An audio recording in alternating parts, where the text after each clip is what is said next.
From Boatshed, Lancashire, looking at this stunning 1998 Elan 431.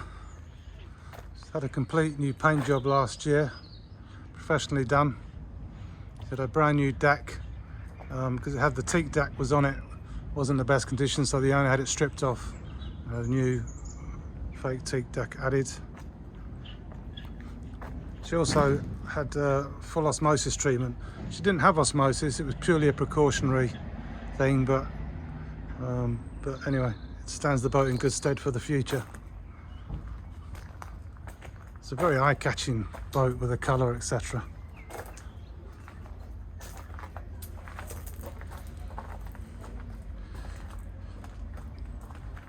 It's got a lovely scoop stern on her as well.